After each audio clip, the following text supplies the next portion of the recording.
When do you feel most free? I feel free when I travel. I feel free when I'm out in nature. I don't feel free when I henna my hair to cover the grays. I'm working on that. Hi everyone, I am actually visiting my homeland. Oh, Canada. I'm visiting a friend at her cabin. As you can see, I'm in a forest, my happy place. This is going to be a simple video inspired by my time amongst these trees. I thought I'd just touch on a bunch of different types of freedom as a spark to get us thinking about how freedom functions in our lives. So come visit the west coast of Canada with me while we ponder freedom. What does freedom feel like for you? I see freedom as a path to liberation. I know freedom doesn't come for free.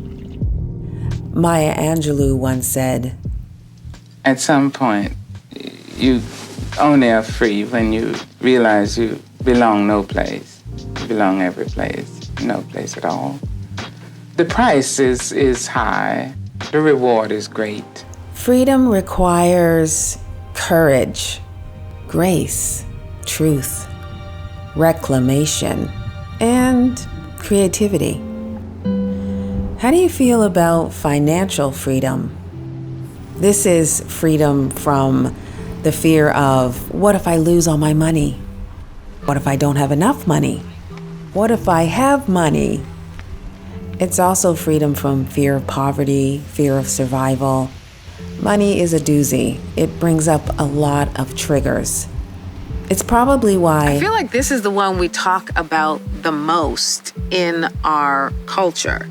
I read somewhere that someone defined financial freedom as having the confidence to lose it all and joyfully make it back. Trusting in that cycle so that you aren't tied to what you have and latching onto it. She's defined financial freedom as things you have, and I like to incorporate abundance even from things I don't have. Like, I don't have this island, I don't own the cabin here, but this is part of my financial freedom to me, that I have the ability to come here and enjoy this. How do you experience cultural freedom? This is freedom from gender stereotypes, age stereotypes, judgmental religion, discrimination, and the pressure to live up to patriarchal expectations. The amazing thing about cultural freedom is you have the power to give this freedom to others. If we all went out into the world committed to supporting cultural freedom and societal freedom for all, the world would be like this forest. Amazing. My friend calls some of the tree stumps that are around that are a result of like lightning strikes, she calls them tree nurses, because there's still life and vitality in them, that they actually serve as a nurturing presence for the life around them. And so, yeah, I view this forest like our societal collective. Can we support each other in everyone having cultural freedom? Can ya? Will you? That just reminded me of Mr. Rogers. I have always wanted to have a neighbor just like you. I've always wanted to live in a neighborhood with you. I do want to give a shout out to my friend who is starting a foundation that at its core is really all about freedom for all.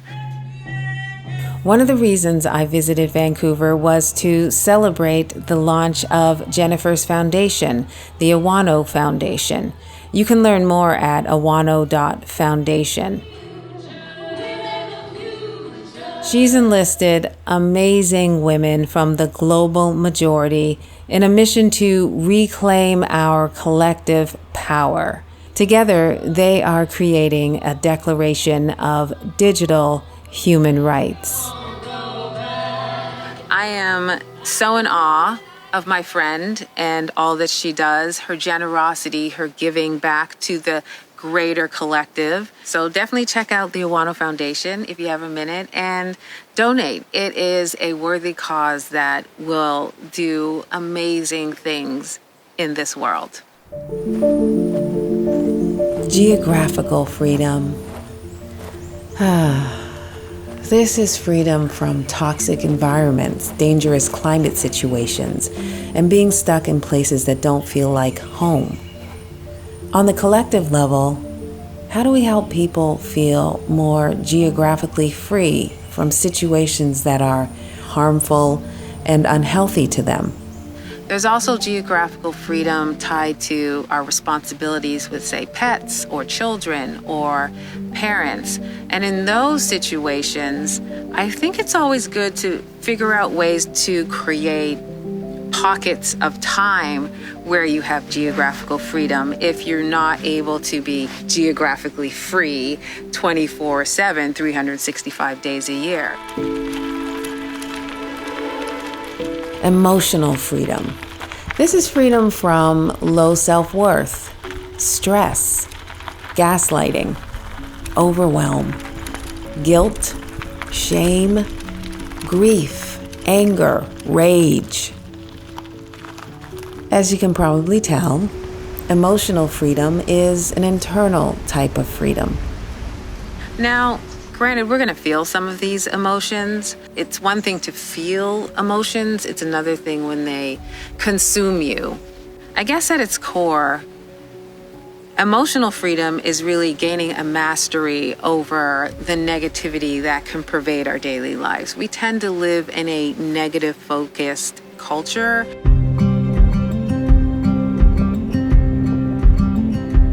A common behavior that impacts emotional freedom is the need to be liked.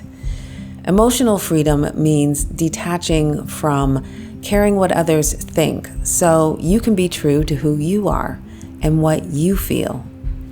I loved this bronze sculpture installation I stumbled upon in Vancouver. It's called Amazing Laughter. Everyone who played in it while I was there was laughing and smiling. I feel like emotional freedom is an invitation for us to revisit childlike behavior. Whenever you look at children, they feel a lot of things, but they flow through them. They rarely hold on to them like we do as adults. Have you ever thought about professional freedom? This is freedom from glass ceilings, toxic work environments, asshole bosses and colleagues. It's freedom from being overworked and underpaid, and imposter syndrome.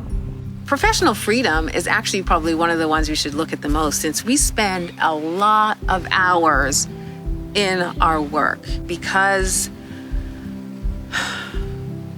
our professions are also tied to our sense of survival because we have to make money. Sometimes we really just accept professional oppression as part of what comes with working. Professional freedom invites us to redefine what our idea of success is in our work. We often just focus on how much money am I making, but what about the joy of the work we do? What about being of service in the work we do? I guess the ultimate in professional freedom is working towards work that pays you well, for work you love and enjoy, and that honors your purpose. At least that would be my definition of professional freedom. Have you ever thought about physical freedom? This is freedom connected to our physical bodies. It's freedom from physical abuse, freedom from stress, disease, and illness. It's also the freedom to sleep when you want, eat when you want. It's the freedom to move and make love. I feel like women in the United States are thinking about it a lot right now, given we are in a post-Roe v. Wade world, and we are, for the first time in many of our lives, understanding what it means to have physical freedom taken away from us. Oh, time freedom. This is freedom from busyness, burnout. It's freedom from feeling like you never have enough time. It's freedom from things that suck your time, like social media. There are two words the ancient Greeks had for time: chronos, or man-made time. It's the kind of time that is measured and counted. Think clocks and calendars. Then there's kairos. This is the qualitative time of life. It's lived and experienced. It's the times when you're so engrossed in something you lose track of chronos time. This one is the deepest to me. It's also the one I'm most antagonistic towards. Am I the only one? I resent clocks sometimes. I resent calendars. I resent deadlines. I do them all, but I resent them. It's the least in alignment with who I am as part of nature. If you want to explore time freedom on a deeper level, check out my video on why time advice doesn't work for women. Time freedom invites you to look at where you spend your time, what you spend your time on, and who you spend your time with.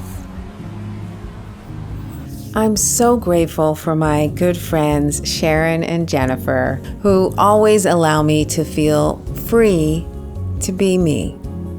So what type of freedom is most important to you? Thanks for coming on a little journey with me up north. Farewell from the forest. Love you.